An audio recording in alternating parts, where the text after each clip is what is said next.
What's up, Collector Nation? King Collector 9000 with you for y'all today. Today we're going to be talking about my favorite announcements from Summer Games Fest, which got done like 2 hours ago. Had to rewatch some of the trailers to decide which one are my top 15 favorites. 2-hour long live stream, and man, there was some really good announcements and some excellent ones that surprised me a bit. I was very shocked to see them there, but some of them I was not. So it's time about this first one I did not expect. It's called Prince of Persia: The Lost Crown, which is a different type of a Prince of Persia game. Side scroller, but I will enjoy it. It comes out January 18th of next year. 2D action platforming game. Looks really good. The graphics look really awesome. So you don't play as the Prince of Persia we all knew and loved, but it's just a brand new character. I think you're trying to save the prince. That is all we know. So amazing boss battles to come and dual wielding blade as this main character. Absolutely amazing, but we will see this at Ubisoft's event, so I can't wait to know more information soon, and I'll talk about this more on the Ubisoft Forward showcase after it's done, to learn more about this 2D platforming Prince of Persia game that I can't wait to know more information of. So let's go ahead and move on to the next one. Now the one that I kind of knew was going to be there was Mortal Kombat 1, kind of a story and gameplay, and this looks more and more crazier more I see like gameplay, a trailer, but this time we saw fatalities and a lot of other stuff. So a lot more gameplay. Releasing September 19th, can't get any closer to get my hands on this game, and turns out you also get a side character that will actually do like a combo move with you. And some from the old, some the new, and it looks sick. And I'm wondering how the combat will be into like a tournament with this whole combo stuff. And the story looks crazy. So let's see how this looks when this releases September 19th. But I'm interested in seeing more announcements, more characters for his game. So stay tuned for probably there's another showcase talking about Mortal Kombat. I'll definitely try to do a video of it. If there's not, I'll let y'all figure out on your own. But excellent, and can't wait for September 19th to come around. So let's talk about another announcement to one of my favorite horror games. Next up, one of my favorite horror games ever is Dead by Daylight.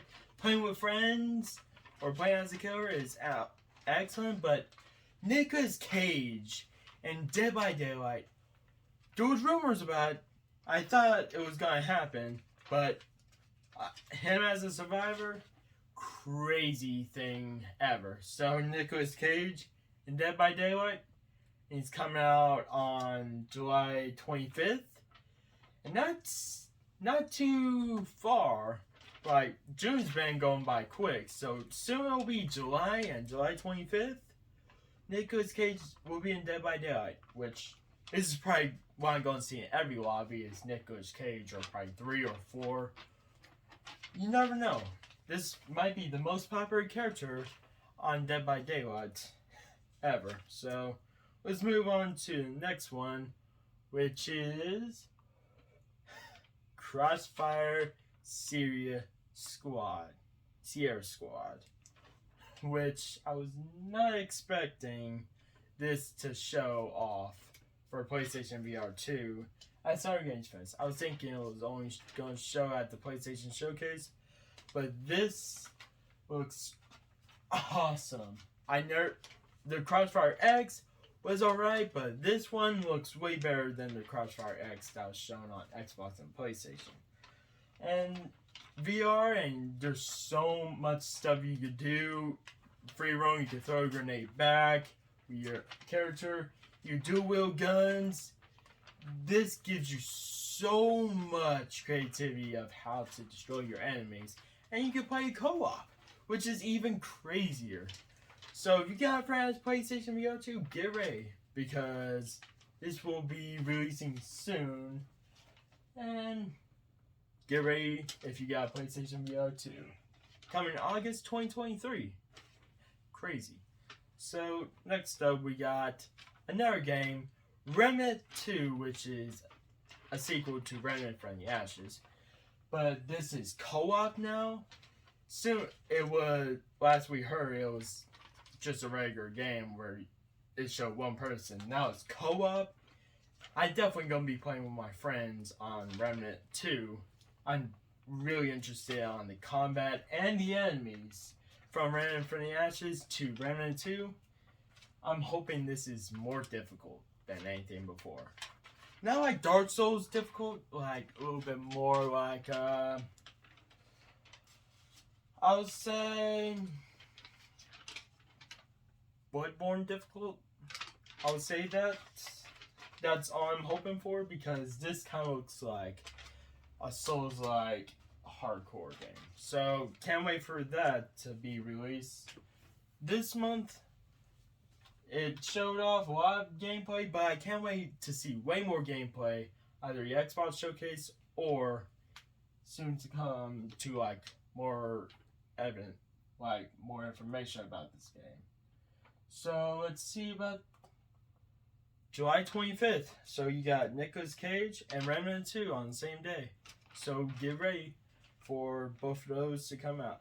Let's talk about the next game, which is Sonic Superstars, which comes out fall 2023, and it's like 2D, like old school Sonic to kind of like almost like modern Sonic. So fall 2023, that's a long way. It could come out in October, November, or December, but I would say November or December, because October is so packed. But playing as Sonic and multiple other people in one game as co-op, you play as Amy, Tails, Sonic, Knuckles. I'm mostly going to be playing as Sonic, or my buddy's going to be playing as Sonic. I'll be playing as Knuckles. So definitely can't wait to play this, and there's multiple levels and stuff. I'm thinking there might be some creative levels, I don't know. I'm really hoping you could create your own levels with your friends on this. But it looks absolutely crazy and awesome. The game I am talking about is Honkai Star Rail, which has been on PC for quite a while, but now it's coming to PlayStation 5.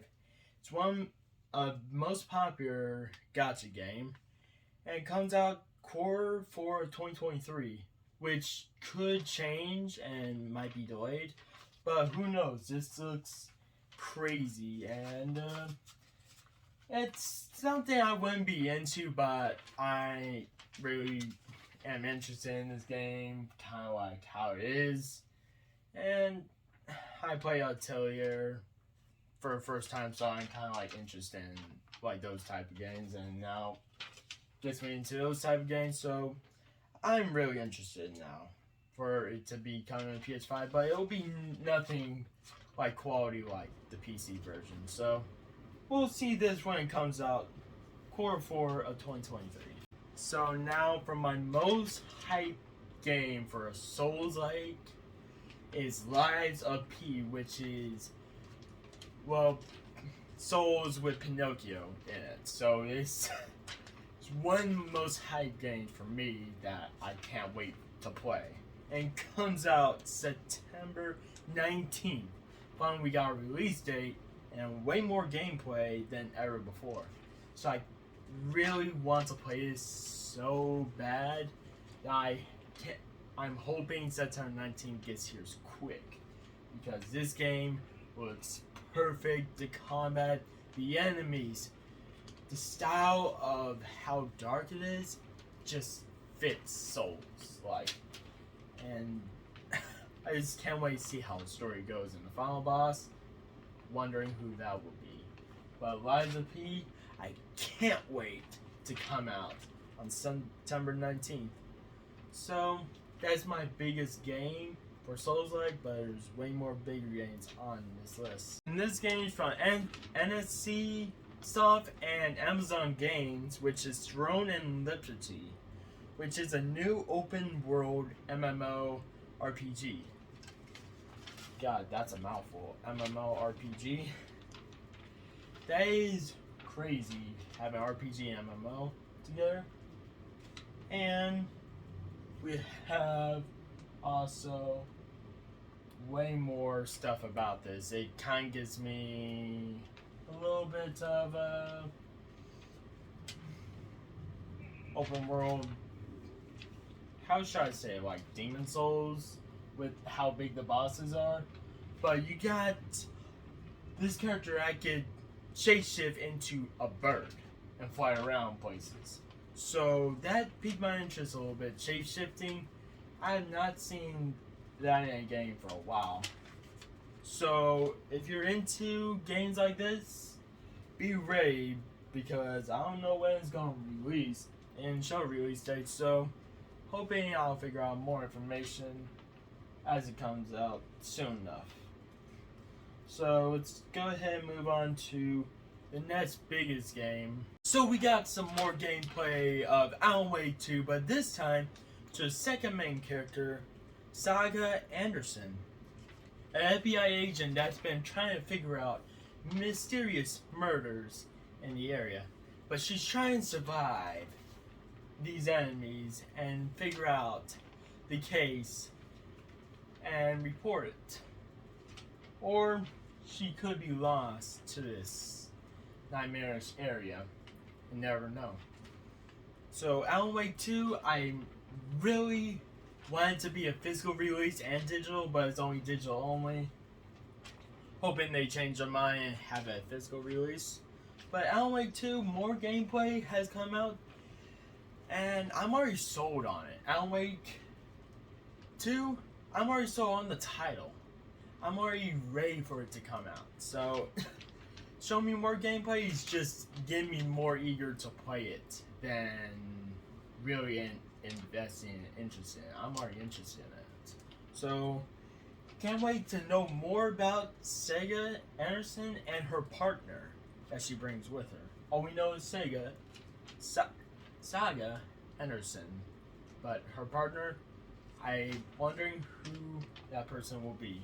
This one right here, we just got a little thing, a little release date and cover art for Marvel Spider-Man 2. Looks crazy, and it releases October 20th. So my prediction was correct for an October or November release. So I am happy that it's coming out this year and not next year. So there's gonna be a lot of competition in October, but Marvel Spider-Man 2 is gonna blow it out of the park when it releases. So can't wait to get my hands on it, and I'm happy we finally got a release date. So we got that one, and we got some more releases by two others. Okay, next up we got Banisher's Ghosts of New Eden. This was shown at the last PlayStation State of Play, and the graphics caught my eye, and I'm into like ghosts and stuff, so that even piqued more of my interest. But I'm wondering what the story is going to be talking about more, and it releases the end of 2023, so it might be pushed back to 2024, or it might release for like Christmas, that area. So I'm hoping it's not next year's release, but it'll be this year. But I don't mind if it's delayed.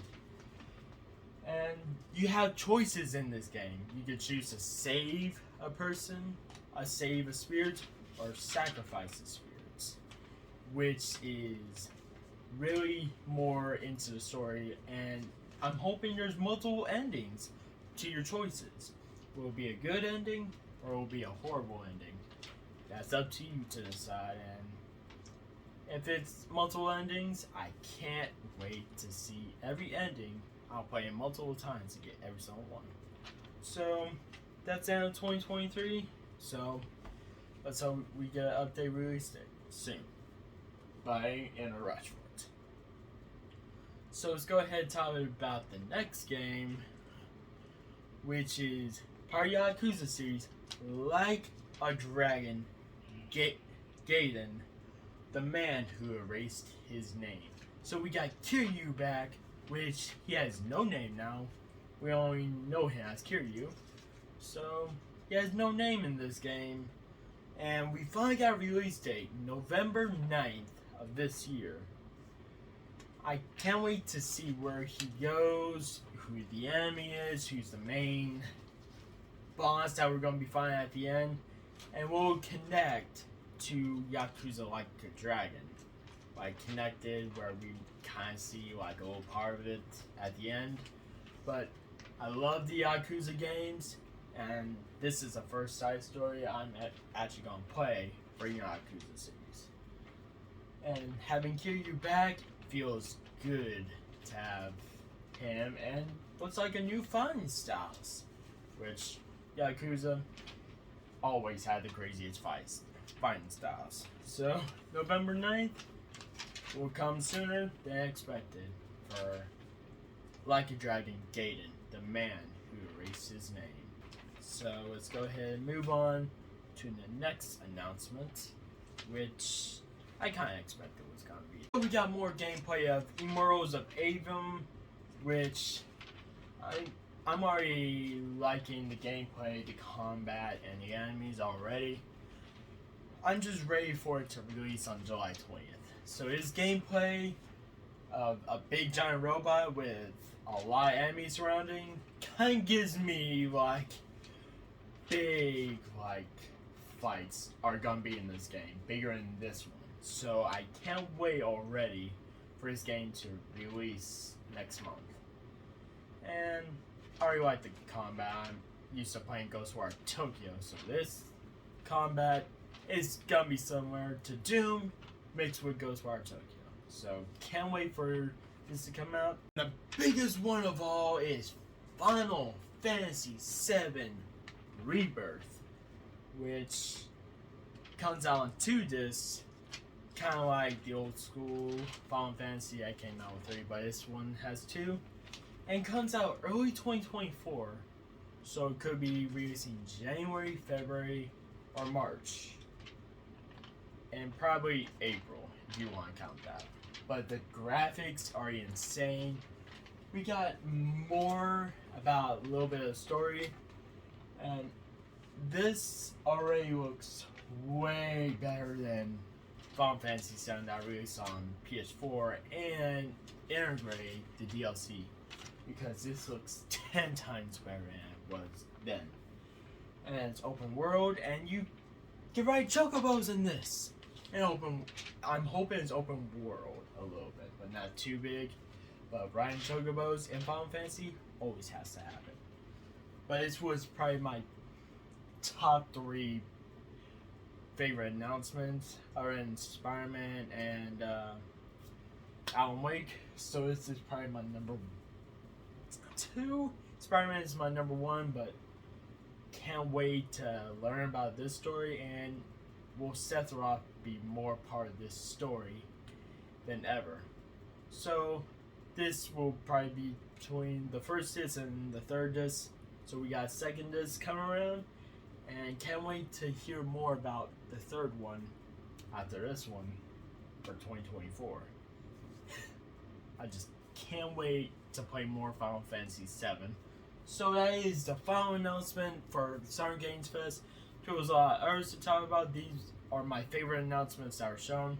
It was a 2-hour long showcase, so I hope you liked the video. Comment down below what was your favorite announcement from Summer Games Fest, and what is your favorite showcase that happened during E3 week, what we want to call it.